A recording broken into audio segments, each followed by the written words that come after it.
رضيت بالله ربا ورضيت بالإسلام دينا ورضيت بمحمد صلى الله عليه وسلم نبيا ورسولا أما بعد فأعوذ بالله من الشيطان الرجيم بسم الله الرحمن الرحيم أفمن شرح الله صدره للإسلام فهو على نور من ربه صدق الله العظيم وصدق رسوله النبي الكريم الأمين إن الله وملائكته يصلون على النبي يا أيها الذين آمنوا صلوا عليه وسلموا تسليما.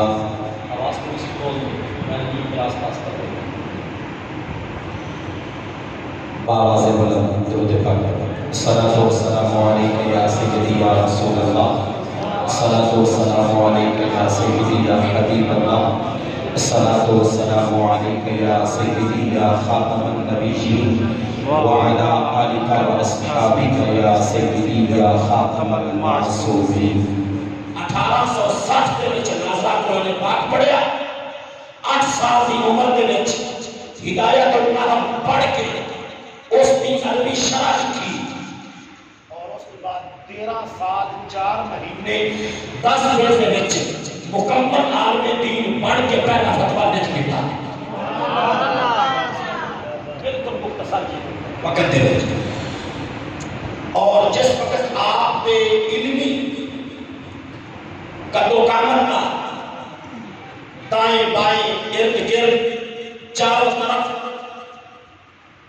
شور شروع ہو گیا، روڑا پہ گیا کہ 13 سال کا بچہ اور مکمل عالم دین اور مفتی اور فصیح عربی زبان کے وچ گفتگو کرتا ہے. پر صرف 13 سال 1869 دے وچ امام اعلی حضرت نے پہلا فتویٰ لکھا. اس وقت دیوبند مکتب فکر دے لوگاں نے حاسدین نے حسد کرنے والے جو لوگ سن انہوں نے یہ خبر زمانے میں مشہور کر دی تھی کہ امام احمد رضا خان فاضل بریلوی کسی سنی مکتب فکر کسی سنی مدرسے کا پڑھا ہوا نہیں بلکہ مدرسہ دیوبند کا پڑھا ہوا ہے. جس وقت یہ خبر پھیل گئی 1869 کی تاریخ یاد رکھو. بعد جب تحقیق کی تھی پتا چلیا بھی جیڑا مفتی 1869 میں پہلا فتویٰ لکھ چکیا سی تے جیڑے مدرسے کے بارے ایک خبر پھیلائی گئی کہ احمد رضا دیوبندیاں کے مدرسے وچ پڑھیا ہے. اس مدرسے کی بنیاد 1866 میں رکھی گئی.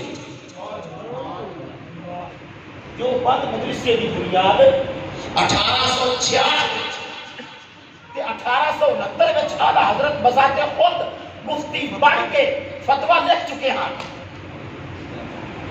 سچ نہیں چھپتا اگرچہ کروڑوں کالے پردے ہوں سچ نکھر کے سامنے آتا ہے.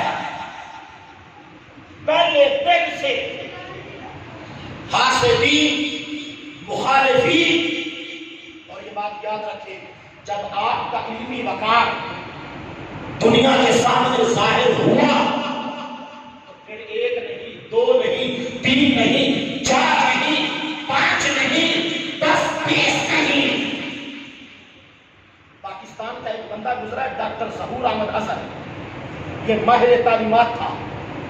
اس کی ایک کتاب ہے السنن.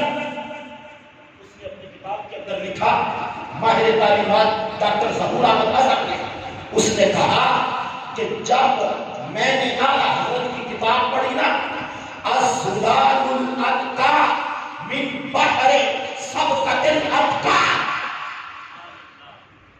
کتاب کا نام ہی بڑا عجیب ہے. یہ اعلیٰ حضرت نے کتاب لکھی تھی سیدنا صدیق اکبر رضی اللہ تعالی عنہ کی افضلیت پر اور وَسَيُجَنَّبُهَا الْأَتْقَى اس سورۃ اللیل کی تفسیر پر کتاب لکھی الزلال الاتقا من بحر سبقت الاتقا وَسَيُجَنَّبُهَا الْأَتْقَى. تو ڈاکٹر ظہور احمد ماہر تعلیمات پاکستان کہنے لگا اپنی کتاب السنن کے اندر کہ میں نے 70 سے زیادہ علوم پر اعلیٰ حضرت کی کتابیں پڑھی ہیں. جس علم پر اعلیٰ حضرت نے قدم اٹھایا ہے محسوس ہوتا ہے کہ اس علم کا امام اعلیٰ حضرت ہے. 126 کتنے؟ 126. 1 2 3 4 نہیں, 126 مختلف موضوع نہیں, عنوان نہیں, 126 علوم پر اعلیٰ حضرت نے قلم اٹھایا اور جس علم پر لکھنے کے لیے قلم اٹھایا اس علم نے اس درجے تک لکھا کہ آج تک اعلیٰ حضرت کے ایک ایک لفظ پر پوری کتاب لکھی جا رہی ہے. تو جس وقت آپ کی عمر ہوئی نا 46 سال, کتنی عمر ہوئی؟ 46 سال. اعلیٰ حضرت کی جب عمر 46 سال ہوئی اس وقت علماء عرب نے اور علماء عجم نے, پوری دنیا کے علماء نے آپ کی علمی قابلیت اور آپ کا وقار اور آپ کا مجددانہ انداز دیکھ کے آپ کو مجدد ملت حاضرہ کا لقب عطا کیتا. 46 سال کی عمر دے بچے جس وقت آپ نے دوسرا حج کا سفر کیتا تو اس وقت اسماعیل امبیڈکر مکتبہ دیوبند کا اپنے حواریوں کو لے کے حج واسطے گیا ہوا سی. انہیں شریف مکہ میں مل کے گل کی یہ مرتد بندہ بھی آیا ہوا ہے حج کرنے واسطے. معاذ اللہ استغفر اللہ. اسماعیل امبیڈکر کی گل کے شریف مکہ نے وہ دی گل کو قبول کر لیا اور موضوع کی سی کہ آقا کریم صلی اللہ علیہ وآلہ وسلم نو علم غیب ہے یا نہیں. جس وقت اعلیٰ حضرت کو پوچھا گیا کہ تسی آقا کریم صلی اللہ علیہ وآلہ وسلم دے علم غیب کے متعلق کی کچھ بیان کرتے ہو, اعلیٰ حضرت نے نہ یہ آخیا کہ میری لائبریری ہندوستان کے وچ بریلی کے وچ, بلکہ آپ نے 8 گھنٹے کے مختصر وقت میں اندر 340 صفحات عربی زبان کے اندر الدولۃ المکیہ بالمادۃ الحدیثہ مکے کی سرزمین پہ حضور کی عظمت کا جھنڈا بلند کر دیتا.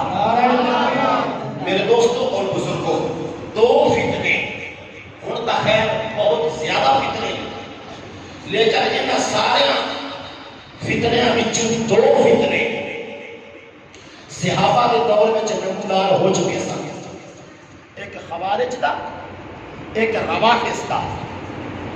روافض جنہوں شیعہ کیا جاتا ہے اور خوارج کہ جنہیں خارجی, اب پھر انہوں نے مختلف نام نے. ہمارے اعلیٰ حضرت نے پوری زندگی انہاں 2 فتنیاں دے رد دے وچ کمال نہ لکھا. بلا کر ایک وفد آیا اعلیٰ حضرت دے کول اور آ کے کہنے لگا کہ شاہ رفیع الدین کا قرآن پاک کا ترجمہ موجود ہے, شاہ ولی اللہ کا ترجمہ موجود ہے, مسٹر مارڈیو بختار کا ترجمہ موجود ہے, مختلف تراجم شاہ عبد القادر کا ترجمہ موجود ہے. اسی تھوڑے کو صرف ایک عرضی لے کے آئے ہیں کہ اس وقت اسلام کی ترجمانی کرنے والا اگر دنیا میں کوئی بندہ نظر آ رہا ہے وہ فقط ایک بندہ ہے اور وہ تھوڑی ذات ہے. تسی قرآن پاک کا ترجمہ کرو.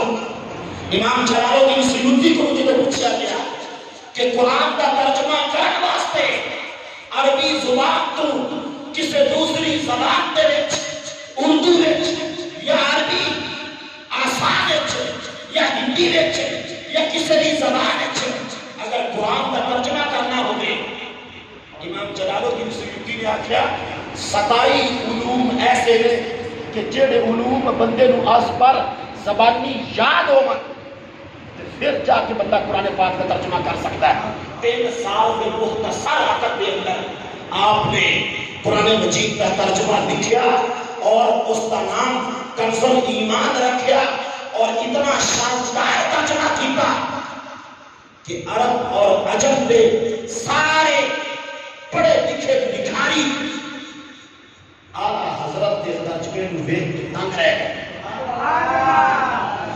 اور جس وقت آپ دوسرے حج دے سفر تے گئے کہ اس وقت نواں نوٹ شروع ہویا سی اے کاغذ والا کرنسی نوٹ تے مسئلہ دنیا دے وچ چل رہا سی بھئی یہ 10 روپے والا 20 روپے والا 100 روپے والا اس نوٹ دی اس کاغذ دی شرعی حیثیت کی ہے بھی ایک کاغذ کے ٹکڑے نو 100 روپیہ کیا جاوے ایک کاغذ کے ٹکڑے نو 500 روپیہ کیا جاوے. تے سارے عرب و عجم کے علماء جواب دے گئے کہ نوٹ کی شرعی حیثیت بیان کرن کو جدو عاجز آ گئے آپ نے اس وقت عرب کی سرزمین کے کہد الفقیہ الفاہم ایک مکمل رسالہ نوٹ کی شرعی حیثیت سے لکھ کے علم کے جھنڈے میں بلند کیا. آقا کریم صلی اللہ علیہ وآلہ وسلم کی محبت کا اور آقا کریم صلی اللہ علیہ وآلہ وسلم کی عظمت کا جو پرچار اعلیٰ حضرت نے اپنے کرم کے ذریعے اور اپنی تقریر اور اپنی گفتگو اور اپنے کلام کے ذریعے کیا ہے آج تک اس کی کوئی مثال نہیں ہے.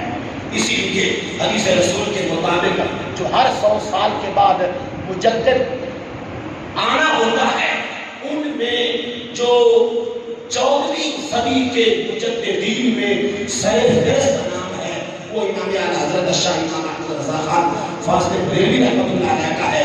دعا ہے کہ رب ذوالجلال ان کی قبر پر کروڑوں رحمتوں کا نزول فرمائے اور اللہ تعالیٰ روافض اور خوارج اور ہر قسم کے فتنے سے ہمیں اپنے آپ کو بچا کر اہل سنت کے عقیدے پر زندگی گزارنے کی توفیق عطا فرمائے. آمین وآخر دعوانا ان الحمد للہ. بسم اللہ.